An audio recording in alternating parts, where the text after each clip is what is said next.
وكلا نقص عليك من أنباء الرسل ما نثبت به فؤادك وجاءك في هذه الحق وموعظة وذكرى للمؤمنين وقل للذين لا يؤمنون اعملوا ولا مكانتكم إنا عاملون وانتظروا إنا منتظرون ولله غيب السماوات والأرض وإليه يرجع الأمر كله فاعبده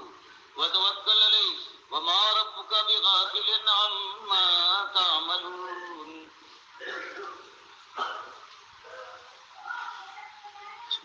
اس سے پہلے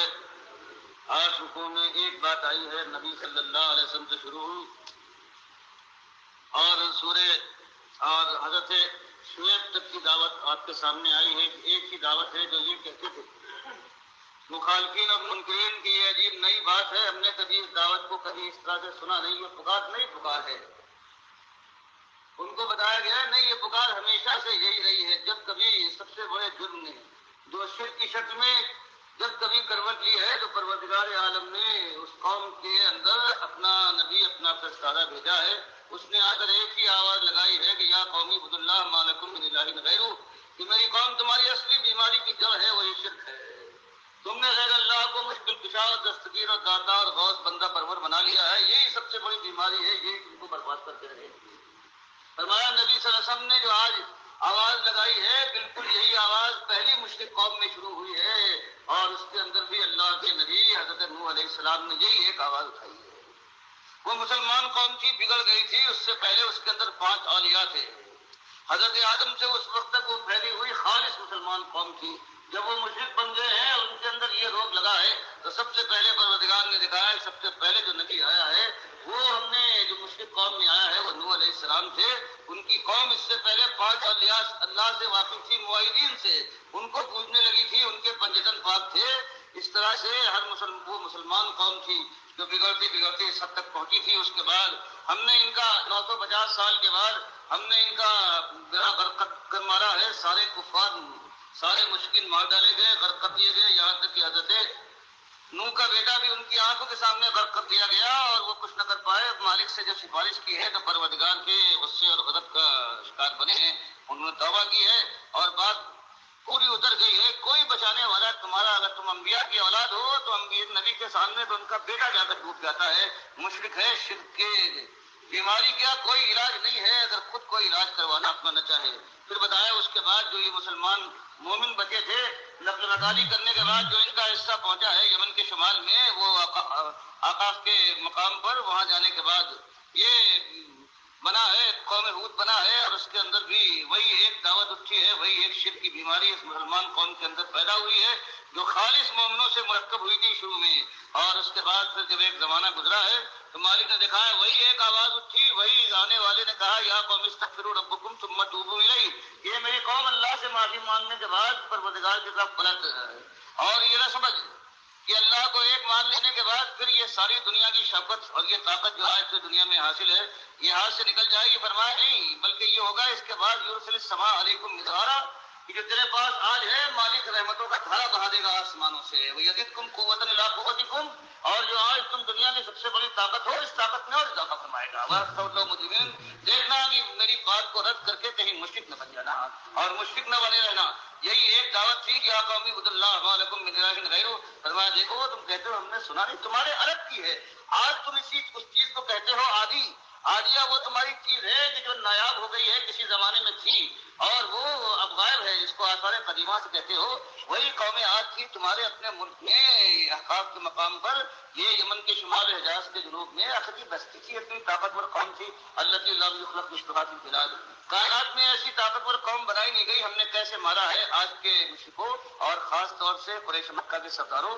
تم نے یہ سمجھا ہے کہ تم چھوٹ جاؤ گے, وہی کام کرو گے, اور کیسی چالاکیاں کرتے ہو کہ ایسی بات کبھی ہم نے سنی نہیں ہے کہ ایک الہ ہے اس کی خدائی میں کوئی شریک نہیں. فرمایا اس کے بعد جو ان کے لوگ بچے ہیں ان کو ہم نے 8 دن کے آندھی کی عذاب سے 7 راتیں اور 8 دن برابر ان پر قائم رکھا ہے. اس کے بعد ہم نے سب کو مار دیا ہے, جیسے کہ آندھی کے اندر کھوکھلے تنے گر جائیں کھجور کے, اس طرح یہ پڑے ہوئے تھے. وہ حضرات میں باقیہ, اور ایک کافر مشرک ہم نے نہیں چھوڑا. اس کے بعد جو مومن بچ گئے نقل مکانی کر گئے, اور یہ حجاز کے جنوب کے بجائے حجاز کے شمال میں جانے کے بعد یہ قومیں آج بنے ہیں. اور پھر یہ خالص مومن تھے, ان میں ایک کافر نہیں تھا. بگڑتے جب ان کا یہ عالم ہوا ہے کہ انہوں نے پھر کاکا اور بابا اور کشا اور دستگیر اور دادا کو آواز دی ہے، تو اس کے بعد پھر ہم نے ان کو سمجھایا ہے، آخری اتمام حجت کے لیے آخری رسول بھیجے ہیں، حضرت صالح نے آ کر قوم کو یہ بتایا ہے یہی بات، یا قومی عبد اللہ ما لکم من الہ غیرہ، اور یہ بتایا ہے کہ میری قوم کے لوگوں ایک ہی الہ ہے، اس کے علاوہ کوئی الہ نہیں، اور خود اپنے اوپر غور کرو، تم کو کہاں سے لایا ہے اور تم کو دنیا کی بادشاہی دی ہے، آخر دینے والا کون ہے؟ تمہارا بابا جس کو پکارتے ہو، جس کاگے کو آواز دیتے ہو، اس نے دیا ہے۔ یہ سب سمجھانے کے بعد معجزہ دکھایا، ان کی آنکھوں کے سامنے پہاڑوں سے ایک چٹان سے نکال دی اللہ کی طرف سے ایک اونٹنی، اور اس کے بعد بتایا کہ اس کے جو حقوق ہے خیال رکھنا، اور آخر میں یہ مشرک قوم کی نہیں مانی، نو گروہ تھے ان کے اندر گنڈوں کے، جیسے ہمارے یہاں باجا ہو گئے قصۃ الرحمن یفسدون فی الارض ولا یصلحون، ان کے اندر بھی 7 گروہ گنوں کے گروہ تھے جو دنیا میں فساد برپا کرتے تھے اور اصلاح نہیں کرتے تھے، اور اس کے بعد پھر انہوں نے پیغمبر کا معجزہ دیکھنے کے بعد ان کا منہ مانگا، انہوں سے کوجے کاٹ ڈالی اور مار ڈالا، پھر 3 دن کی مہلت دی، اور کہا 3 دن کے بعد اس کے بعد تم ایک مترفق باقی نہ بچے گا، اور سارے کے سارے اچھال کے مار دیے گئے۔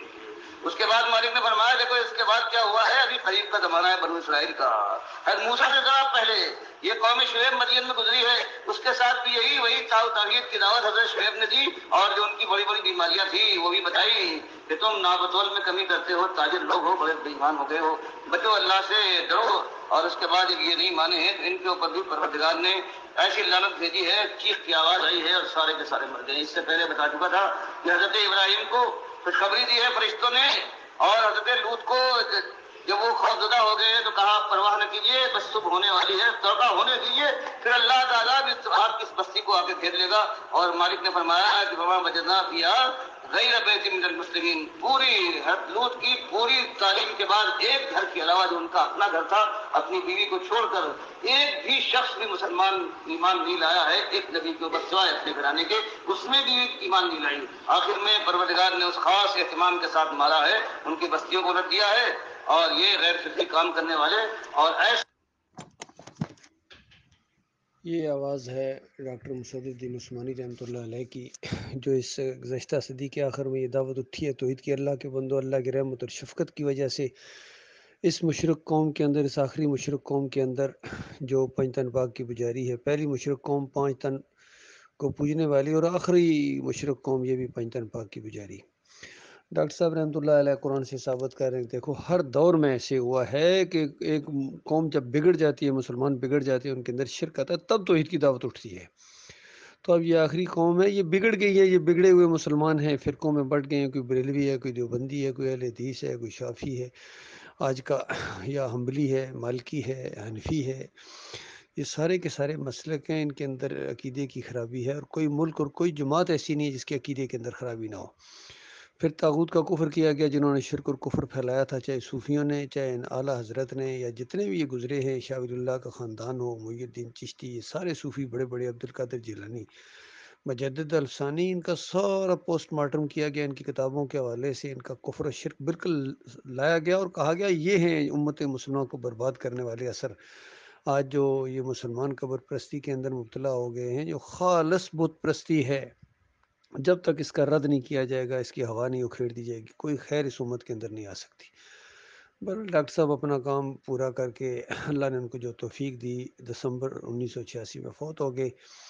اور اس دعوت کو ماننے والے کچھ لوگ اکٹھے ہوئے، ایک جماعت کی شکل اختیار کر گئے، اور پھر شیطان کا وار ہوا، اور 2017 کے اندر آ کے پھر جو ناخلف جانشین یا اس جماعت کا جو امیر بنایا گیا تھا، وہ اس کے اندر صوفیزم تھی، آہستہ آہستہ اس کے دماغ کے اندر پھر یہ شرک کا جرثیم پیدا ہوا اور پرورش پایا، اور پھر شیطان کا وار ہوا، اور پھر یہ سجدہ تعظیمی کا شرک جس کا رد کیا گیا تھا ہر اینگل سے، ڈاکٹر عثمانی رحمۃ اللہ علیہ نے اس کا رد کیا اور فتویٰ لگایا کہ جس کے دماغ کے اندر خرابی ہوتی ہے، شرک ہوتا ہے، وہ اس طرح کی تفسیر کرتا ہے کہ سجدہ تعظیمی یعنی یوسف علیہ السلام کو تعظیماً سجدہ ہوا، یا اس طرح کی باتیں کرتا ہے، باقی کوئی مومن اس طرح کی بات نہیں کر سکتا ہے۔ وہ پورا خاندان تھا، وہ مجاہدوں کا خاندان ہے، انبیاء کا خاندان ہے، وہ کبھی اللہ کے علاوہ کسی اور کے سامنے سجدہ نہیں کرتے تھے، وہ شکر گزاری کا سجدہ تھا جو اللہ کے سامنے ہوا 100 نمبر آیت کے اندر، وَخَرُّوا لَهُ سُجَّدًا۔ تو اس انداز سے ساری تفسیریں مومنانہ موجود تھیں، اس کے باوجود اس کے سرفرے نے عقیدے کے اندر خرابی لائی، پہلے اپنے پھر پوری جماعت کو لے ڈوبا۔ بہرحال جو ہونا تھا ہوا، یہی اللہ کی مشیت تھی، یہ تھی اللہ کی مشیت، اللہ نے ہونے دیا کیونکہ اللہ تعالیٰ نے دونوں راستے دکھا دیے تھے، علم آ چکا تھا، اس کے بعد پھر یہ کفر و شرک لایا گیا، ہمیشہ یہی ہوا ہے، ہمیشہ یہی ہوا ہے، اب کوئی نئی بات نہیں ہے۔ بہرحال کچھ مومن بچے ہیں،